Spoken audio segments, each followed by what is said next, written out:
This is an interview with Richard Austing by Alison Young on Tuesday the 13th of June 2006 in Silver Spring. Your name is Richard Austing, but you like to be called Dick, is that right? That's correct. Okay. Dick, I want to start this interview by going way, way, way back. Can you talk to us a little bit about your childhood? Have you got siblings? And your first education? I have one brother who's older, 7 years older. No other siblings. Early education was grade school at the St. Thomas Aquinas Grade School in Cincinnati, Ohio. High school was at Roger Bacon, which is also in Cincinnati. And bachelor's degree from Xavier University, also in Cincinnati. I then received a master's degree. The bachelor's and master's were in mathematics from St. Louis University. That was in 1955. And spent 2 years in the Army. Came out, went to graduate school for a doctorate. Eventually got that at 1963 at Catholic University of America in Washington, D.C. Did your parents have college degrees? No, neither of them. I don't think they got through high school even.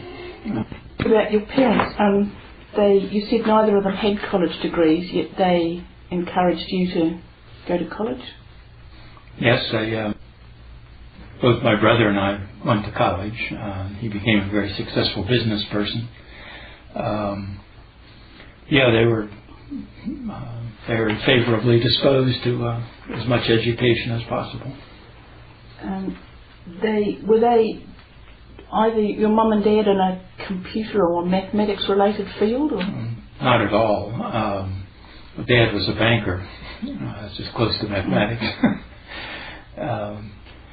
Mother was stay-at-home mother. In your early years, as a little boy, were you a good student at school? Or? I believe so, yes. Can't tell you what the grades were, but they were usually pretty good, near the top of the class. And your brother? Same. And this inspiration came from home? I don't know where it came from. I guess it must have, but it just seemed to be the thing to do. Your brother and you were treated the same in terms of education and yes, educational aspirations?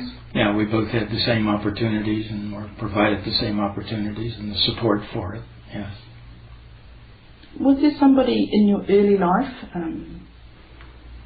who inspired you to pursue a career in mathematics or science, or a teacher, or? Certainly several of the teachers in college promoted that. Trying to think of anybody in high school. I think it was college level really that I went into college thinking mathematics somehow, but the faculty there at Xavier were quite favorable toward students with small classes, and so we got a lot out of that. And your brother did his degree in mathematics too? No, his was in business. Okay. I forget what branch of it, but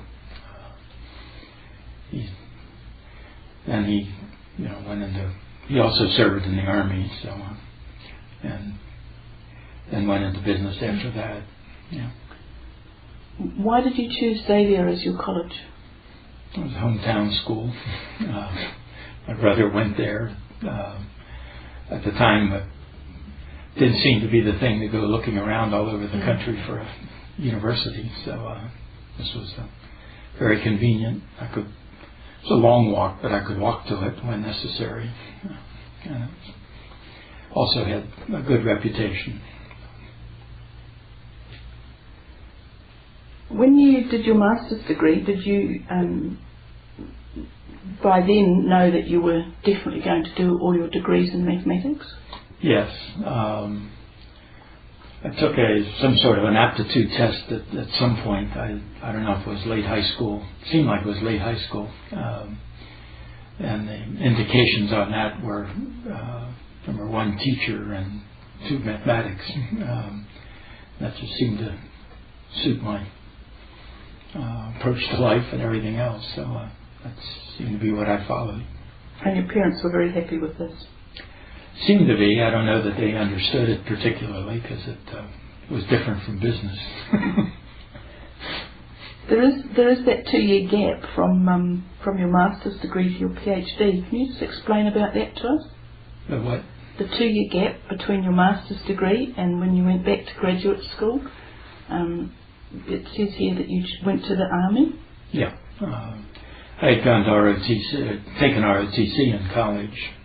So I had a officer appointment. I got a deferment for 1.5 years to go to master's, to get my master's. And after that I served my 2 years, which was part of the duties appropriate to the ROTC to meet that requirement. There was nothing spectacular about that service. Fortunately, it was between wars, and I was very happy about that. That was good timing for you. Yes. Yeah, I am not military oriented at all, but it served me well. So you decided not to have a career in the military? Oh, I never wanted a career in the military, no. I preferred being an officer than an enlisted man. And then you went back to graduate school to do your PhD. Did you enjoy that research experience, or was it just something you decided you had to do, or why pursue the PhD? Well, I knew I needed that if I really wanted to get into teaching in a serious way.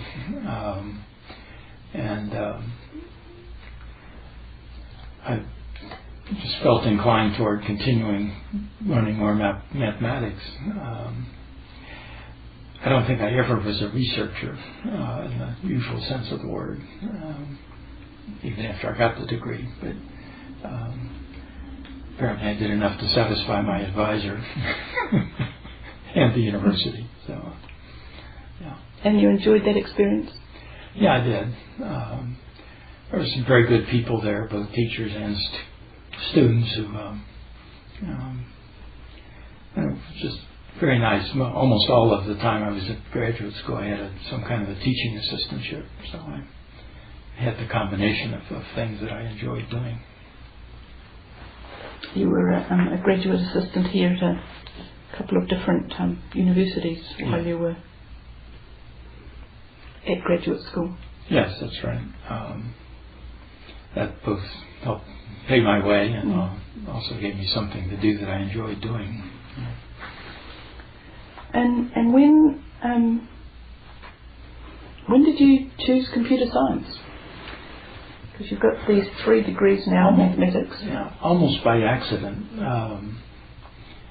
Toward near the last semester of before getting the doctoral degree, I was actually just walking down the hallway in the university, and one of the faculty members there said something about, they have openings over at the University of Maryland Computer Science Center, which had just begun about a year before that.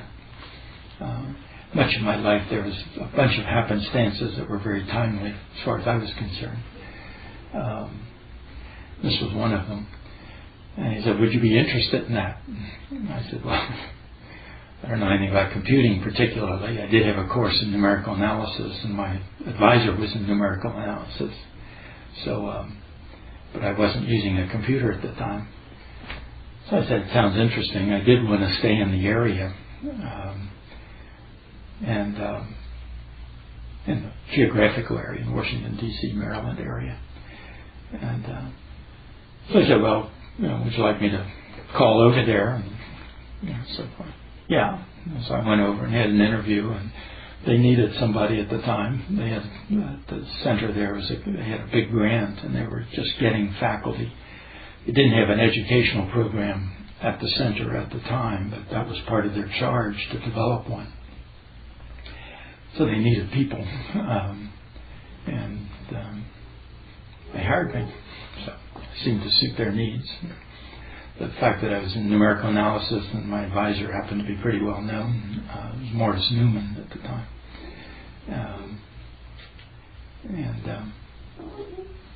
So the rest is history, as they say. Was there somebody on that faculty that sort of mentored you into becoming a computer instructor? I don't know about mentoring. Thrown in the deep end. Yeah, I mean, they directed me to the University of Maryland, but certainly wasn't mentoring exactly. It was very helpful, obviously.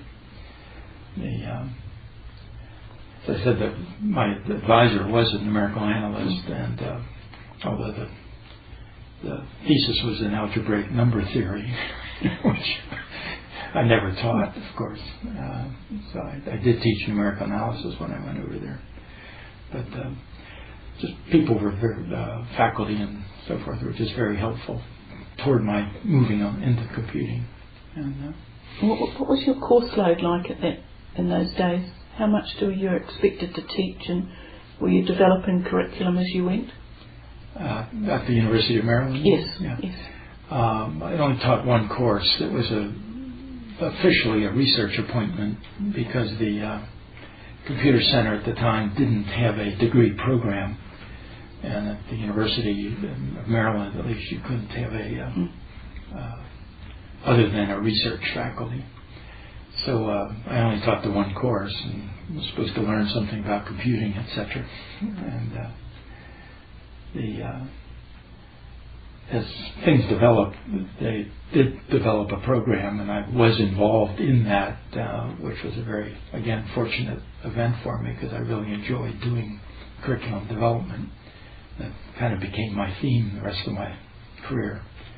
And I was in a very fruitful place for development of curriculum because it was the center was not attached to any department. So although the director of the center was a mathematician, numerical analyst, he had a broader view of life also. And we weren't in engineering, we weren't in mathematics, we weren't in physics, we weren't in any other thing, so we could really develop something that was different. And turned out the director and then the subsequent director, first director was Werner Reinbold, and the second one was Bill Atchison, both of whom served on the Curriculum 68 committee. Atchison was chairman of it. So I was in a place where things were happening as far as curriculum development goes. We didn't have the first program in computing, but I feel we really had a lot of sources for the development of it. A lot of places did not have, so I felt very happy about that. So that was part of your teaching, and you did mention Curriculum 68. When did you first start helping or joining the professional association and becoming involved in things beyond University of Maryland? Somewhere around that time, I was not involved per se in Curriculum 68 development, but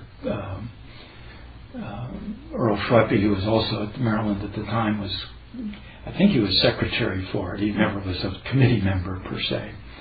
But I just kind of got mixed up in that with Atchison, Reinbold, and Schweppe all deeply involved. I certainly am not going to claim any contribution to it all, but I certainly benefited personally from it. And certainly my interest in, combined my interest in education with the field itself. So I feel kind of on the ground floor of a lot of that. In some sense, you asked earlier about mentorship. I guess Bill Atchison was really a mentor in that regard. He saw my interest in it, and his interest corresponded to that, and he kind of open the doors a bit, which is very helpful. And so I kind of got into the ACM through him and into the education operation through him. And you've been involved in the ACM for how many years now?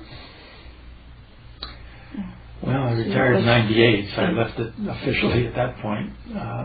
And this was 60, I would say roughly 66, 67, I guess. So whatever that is, 31 years, I think. 30 plus.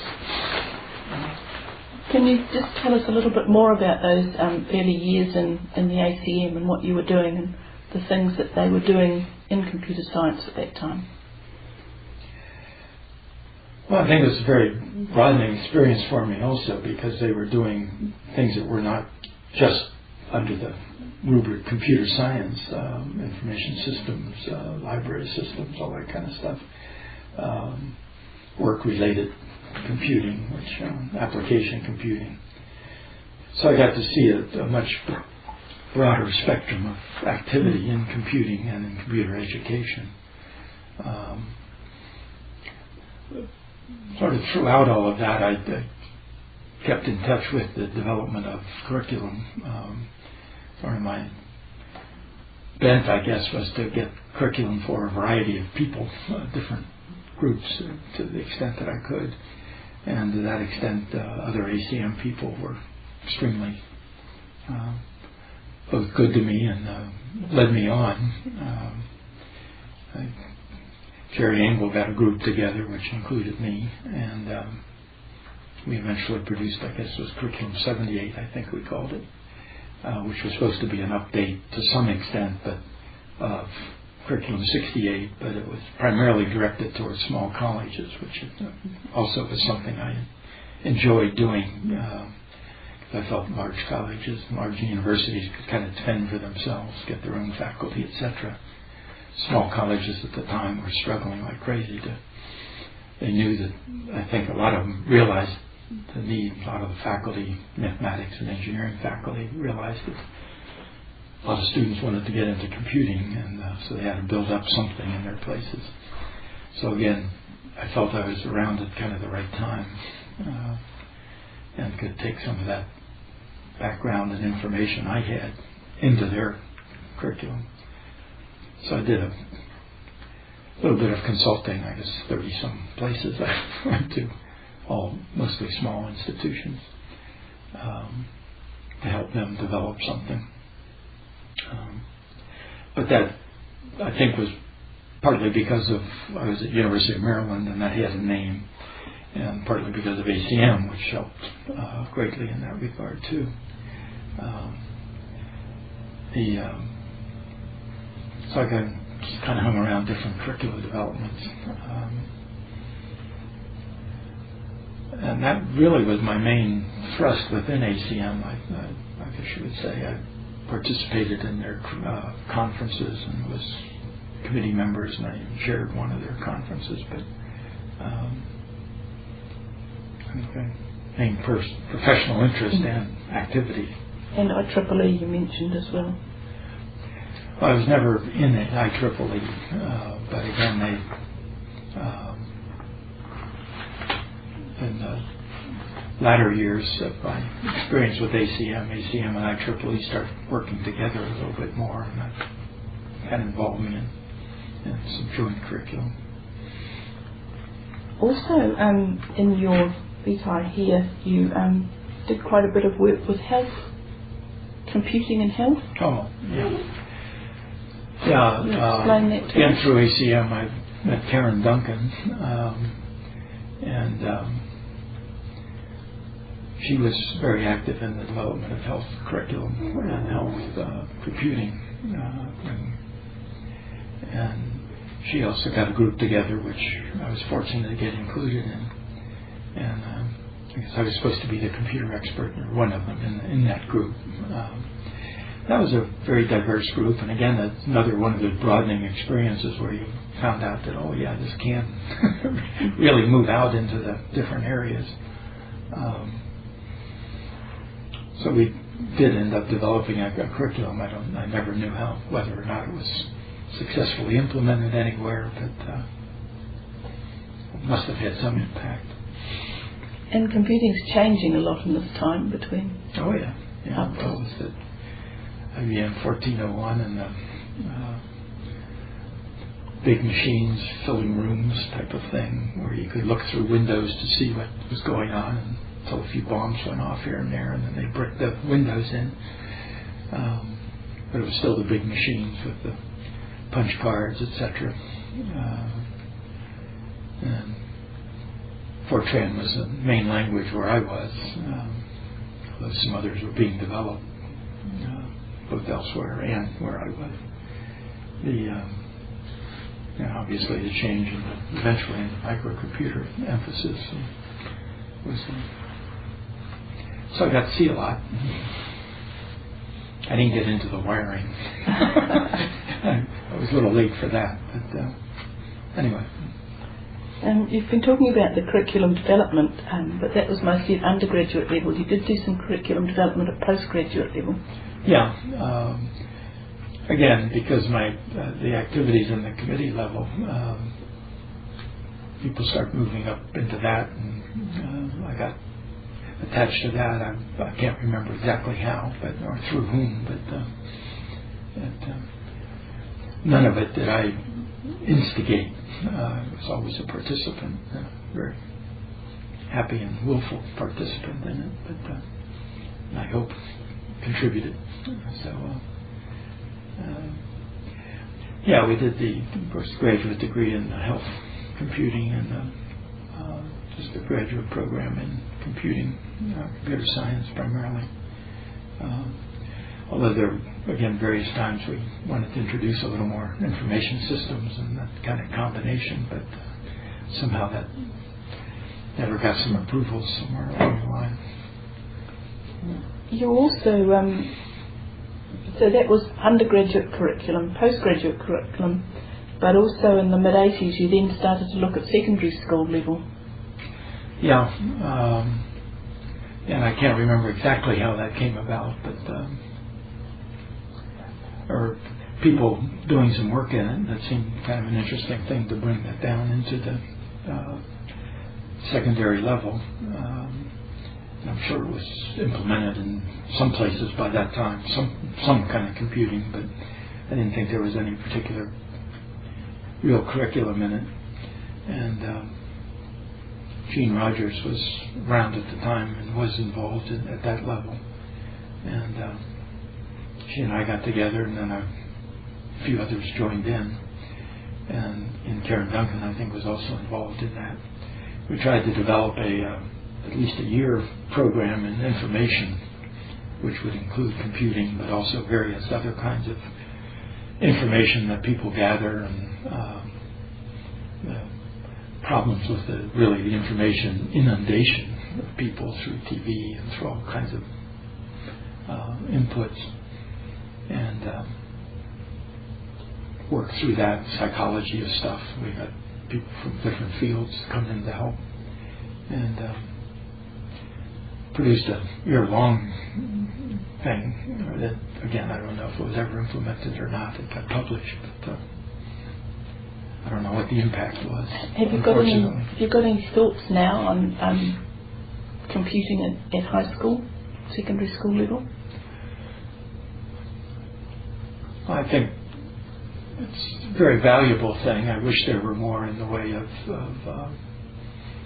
courses that would lead into either information systems or into computer science. I don't see a whole lot of that yet. Not that I've really been delving into it, but it seems like most of it is the use of computers for something, word processing, etc. And that's wonderful. I was reading the paper this morning about a technical school in Washington that had some of the people developing games, and not just for fun and games, but that were going to be used by some places. So I think that kind of thing is a wonderful experience for students, and a lot of students can do very well with that at the high school level. I think elementary school, they obviously are doing very well with that too. But I guess I wish there were a little more serious progression of courses, as you would find in other sciences. But I don't see a whole lot of that yet. Back to the University of Maryland and your students. You taught undergraduate and postgraduate? Very little postgraduate.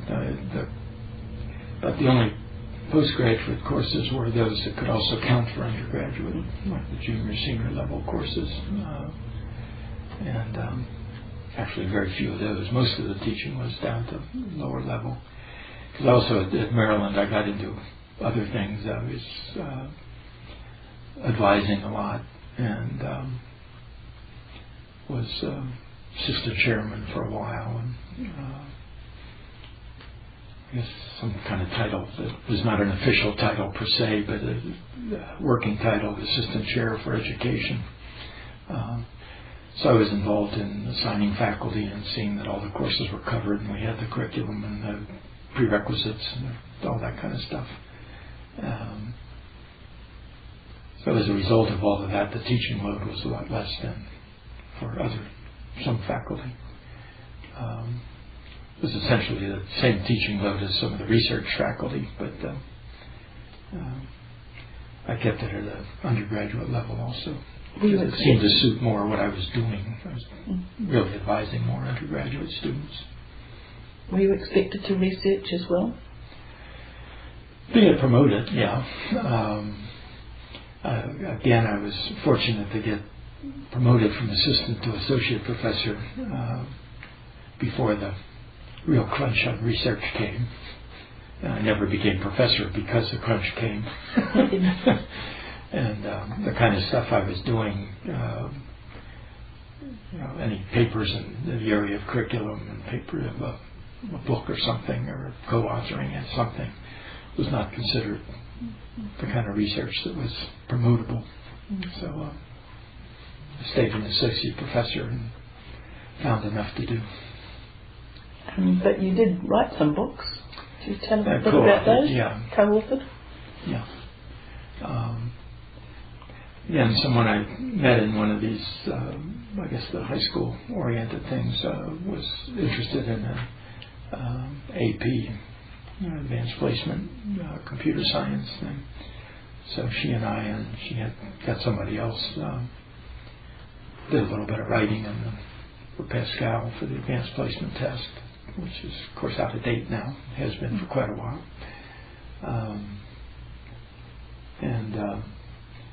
Then I got interested in the computer literacy aspect of things, again, because of some other stuff I was doing. And Boots Gassel and I wrote one that by the time it got published was pretty much out of date. And we did one in file processing, which we felt was a useful course, but it never, again, it didn't really work itself into curriculum very well. So these were interesting experiences, but didn't get much in the way of making publishers happy. We also did one in networking, which was primarily her idea and approach to teaching networking from an application point of view. And again, that didn't sit quite well with the computer science curriculum. So, anyway. Have you supervised graduate students? Very little. In the very early days, we only had a graduate program, so yeah, I did a little bit then, but I was not. Has that affected your career in any way? I think it led me more to the undergraduate level.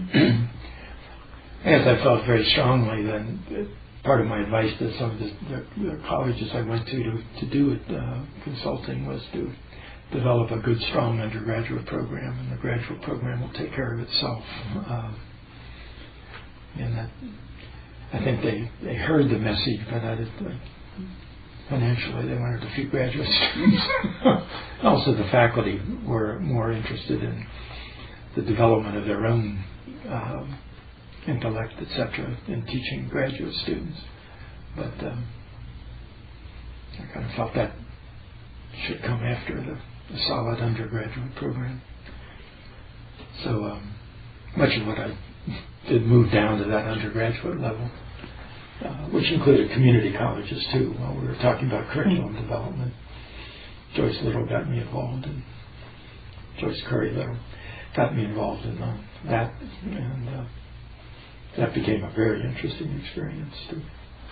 And what was interesting about that? Again, it was just different from a large research-oriented university. It was where the practical stuff was getting done, and a lot of students couldn't get into the so-called large university programs because we were overloaded. And so a number of them went into community colleges as the first 2 years to get themselves into the programs. So that there was both a channel in terms of, I can't think of the word, comparing courses, making sure that their courses were similar enough to what we were doing that they would transfer. Transferability is a good enough word. So I got that aspect out of it, but I also got the other aspect, which was the very practical and other courses that would get into application computing and so on, which would lead people to work experiences, and then later on, if they wanted to come to colleges that could do that. So I just thought it was another nice avenue of getting computing out into the world and helping people somehow. Can we just turn away from college for a minute and go back to the ACM? You were president of CEOHP for a while. Yeah. Can you tell us about that experience and the things that happened during your time as president? Well, I was one of the early, I think they called it chairman at the time. Chairman. As president, yeah. But yeah, I enjoyed that. That led to, of course, a lot of the conference activities, and led to a lot of opportunities that may not have been available otherwise. But one of the things I guess I remember most of that is we did have a conference that, can't say made a little money because it's a not-for-profit organization, but had a surplus. And I directed that a few thousand of that be used to get a community college group together to start thinking about and start working toward a curriculum development thing. And Jerry Engel, again, was very active in all of this too, and was I guess, honchoed it a little bit, but and Joyce Little got really started in it. She was doing some work at the time, but unfunded, and it wasn't a little harder to get some work. So this, I think, gave a big spark to what was going on. It led to eventually to some very, I think, important and useful curriculum, primarily for the community colleges. So I think that was my best contribution, shall we say. I guess the other good thing that happened is that somebody, and I can't think of his name, offered Bella Bonnet as editor for the CEOHP Bulletin, and so that saved tremendous headaches from my point of view, because I had no idea who was going to be editor for that bulletin. When did the bulletin start?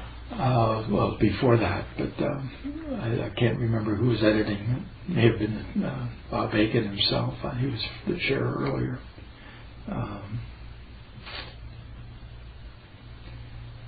I suspect he had somebody, but I think if he did, the person wanted out at that time. Bulletin started somewhere close to the late 60s. I'm not exactly sure. But anyway, Bella became a very good editor, very really moved that bulletin along, and eventually, of course, got involved in 6E much more thoroughly and to the benefit of everybody involved. And from there you went on to be chairman of ACM. No, I don't think so. Oh, sorry, no. Of an ACM conference. Of an ACM conference, Yeah. yes. What were the conferences like in those days? Oh, there were conferences that covered the gamut of, or were supposed to cover the gamut of that computing activity. There was a chess tournament involved as part of it. There were exhibits involved as part of it. Generally speaking, it was a pretty active thing. But eventually it was too general, I think, and the specialty organizations, the SIGs and that kind of thing, started moving along much more, and I think the population migrated to more specialty areas, and so eventually the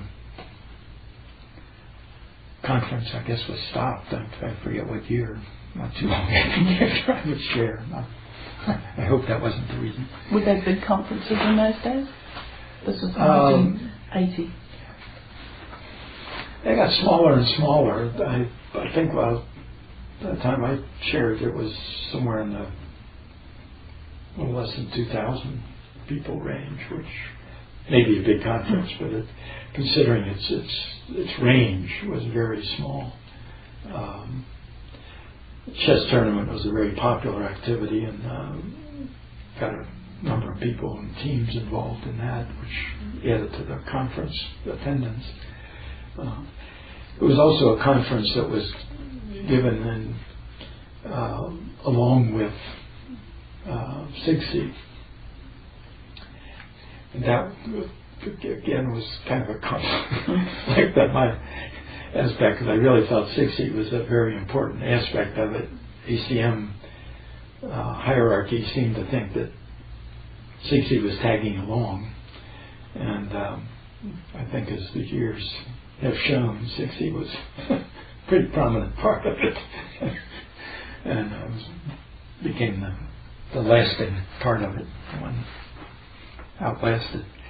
But because of that, there was a real, I can't think of the term I want, peculiar is not quite the word, a different mix of people. Part of them would be there for ACM, and then the 6E conference would start the day the ACM conference ended. And so the 6E group started up, and then also because of that, you got bigger hotels and bigger venues for the thing, which didn't help 6E people entirely. Because they were coming from places that couldn't afford some of this stuff. And so it was kind of a strange situation. There were about 12, 13 different categories of registration, because of some other applications-oriented group, can't think of their name, joined in also. So we really had 3 conferences going on at the same time, and it got to be a little bit of a mess. It's hard to figure out what the focus was at that point. And for all of this work that you did with 6E, you were awarded a Fellow of the ACM? Yeah, that, and also I got a Distinguished Service Award or something because of activities, ACM conference activities and stuff. And again, being around at the right time, part of that, the first award of the Fellows was to sort of give them to anybody who had received an ACM award. So no, I don't think so. At that point, I hope their standards have changed since then. I don't know, but I've lost touch with that.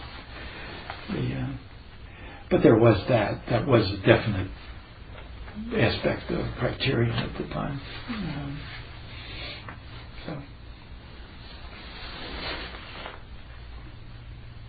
Wasn't any particular benefit to being a fellow either. After enjoy that. What challenges have you faced over those years? That's a tough one. I guess what a lot of people would look at as challenge, didn't strike me quite that way. For example, my getting to the associate professorship, and not to the full, I'm sure to a number of people in the profession at least, would have been a challenge. I was very comfortable with where I was and what I was doing, so it didn't bother me at all. The other things were I guess the length of time it took to get some things done, but I preferred working through committees, and committee work just does take longer than one or two people working individually on something. But I think the results are much, for the type of work we were doing, curriculum stuff, the results were much more, I'm at a loss for that word too. Anyway, had more impact just because of the names, the variety of names on the curriculum, and if one person put out a curriculum, well, that's his or her own ideas, isn't that wonderful? But if a group did, with a backing like ACM, just meant more. But it took more time, working with the committee, getting the people to do things, et cetera, working it up, getting approvals up the line for publication. So in some sense those were challenges, but I thought they were just reasonable paths to work through the things. Maybe I'm just too complacent to see those challenges. But you must have been very proud that curriculum is used not only nationally but internationally. Yeah. I'm very happy to be associated with all of that and have my name on all of that.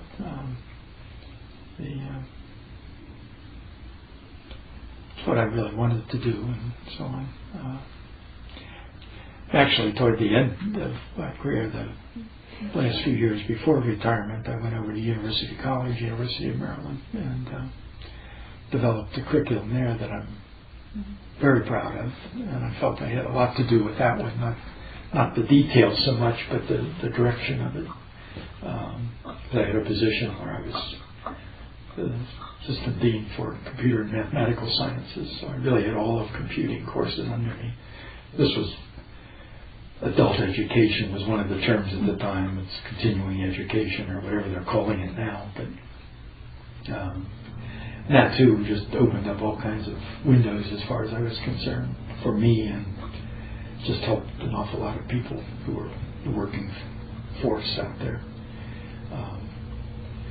I was instrumental in getting all of the courses we had, which were actually full-blown curriculum, computer science, computer information science, information systems, applications even, but getting all of those so that they could be offered at a distance, which was something a lot of my research colleagues didn't think much of. I think it was even appropriate or could be done. But I feel we did it. Again, we had other people developing the specifics and teaching the courses and doing the work in that sense, but I feel I promoted it. I just think that's been a very valuable contribution to an awful lot of people out there who didn't have much other opportunity for it, because they literally could get a degree without going to a classroom, and that was good. Any compromises you've had to make in the course of your career? Well, committee work is full of it.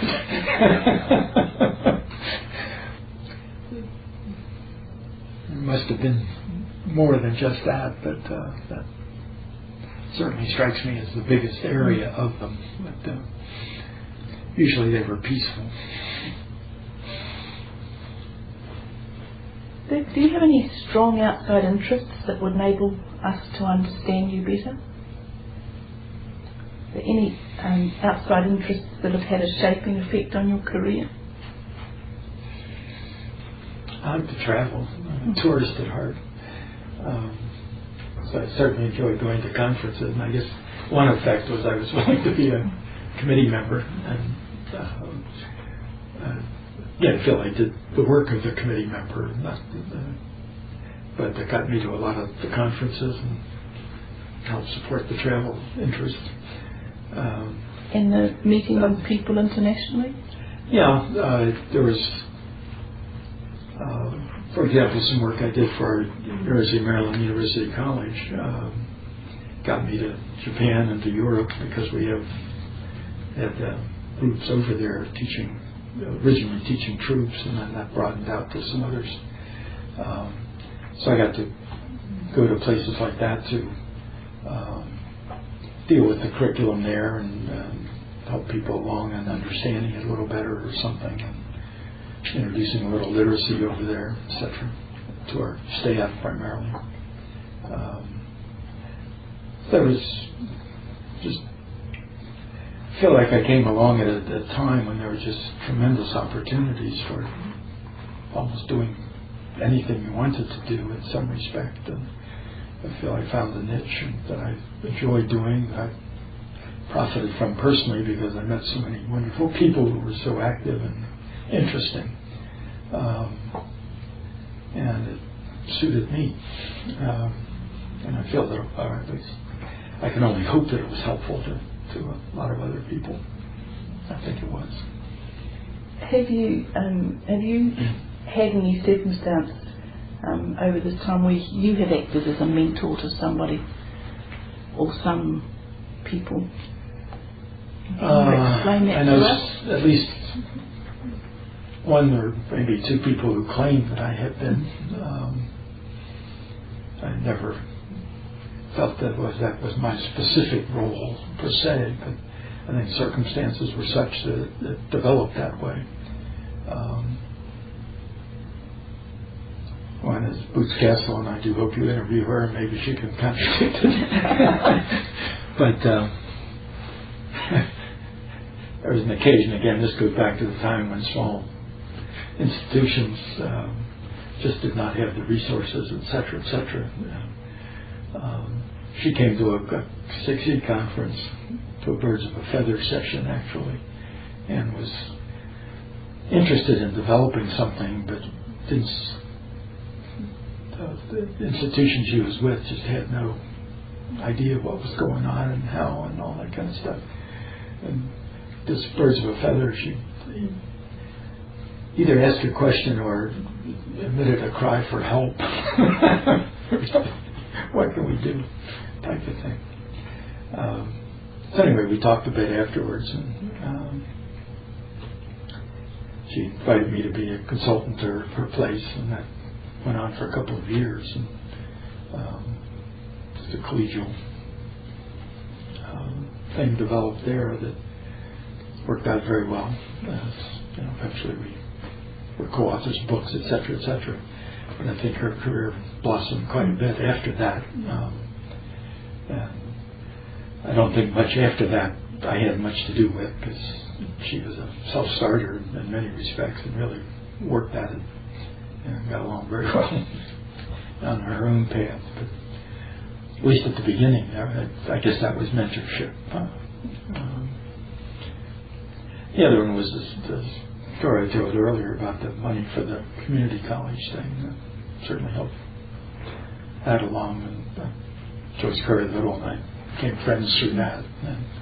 And one of the questions I intended to ask you was, what was the thing you're most proud of in your career?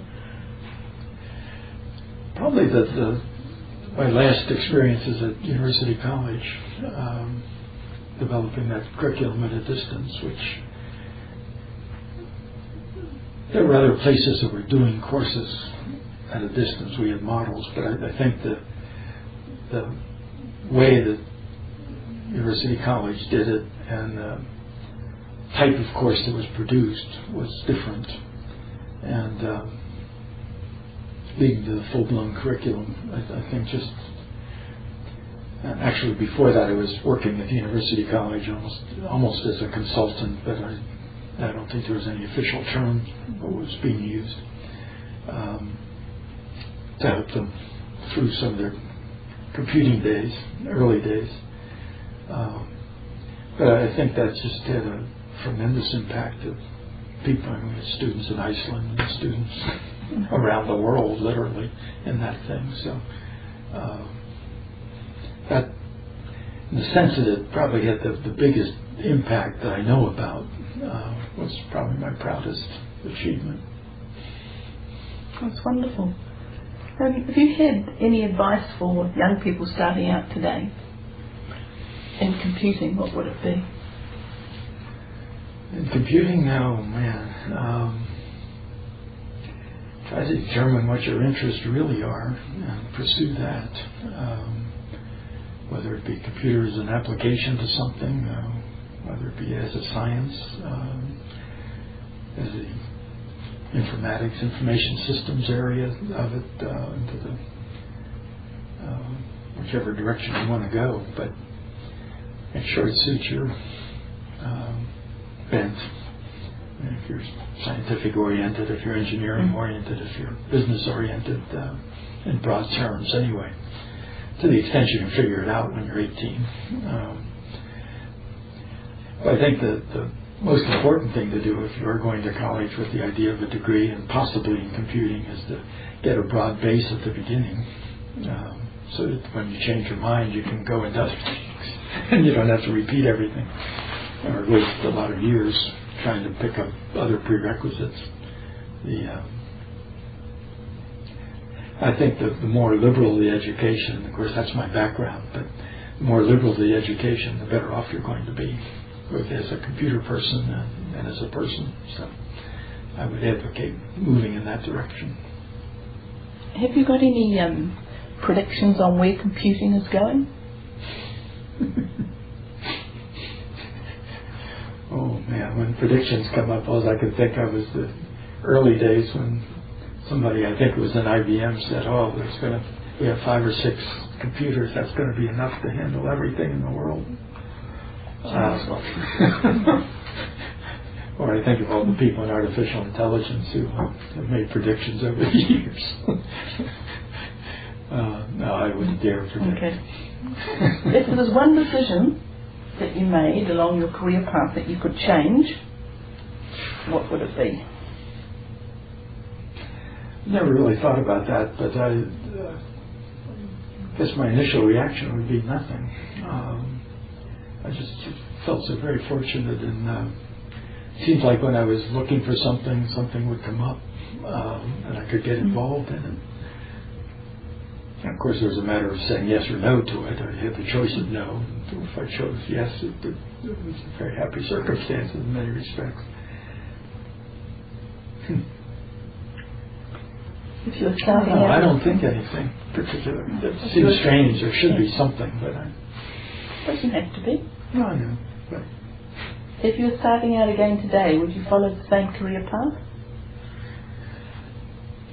Probably not.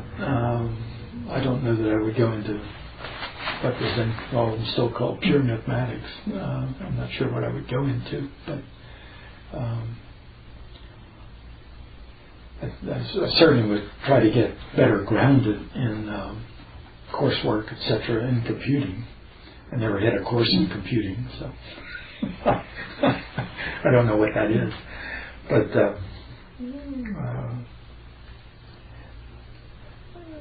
I'm sure there are just a lot of gaps because of that. Pick up this, pick up that, try to put it together, but then what's the foundation for all that may not be there as well as it should be. So I think I would pursue that a little more. I would certainly pursue the liberal arts, maybe even more intensely, with more interest. And of course, I guess some of the wisdom he had with age is that if I really had courses to do over again, I would do them more seriously. But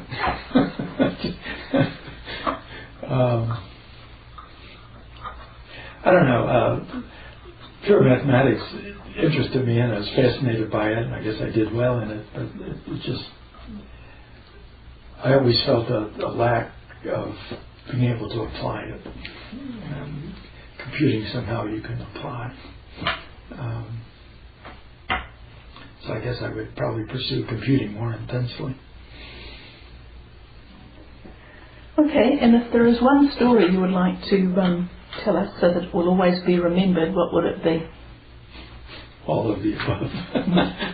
No, I don't have one story, I don't think. No. I think I told one or two short ones along the way in the interview, and I'll leave it at that. Okay. Dick, thank you very much for this interview. Is there anything else you want to add, or something that I've missed out that you think we should have added? I don't think so. I'm privileged to be interviewed. It's a new experience. I hope your program of all the interviewings really comes to something, because I think it's an important thing you're doing. Good. Thank you very much.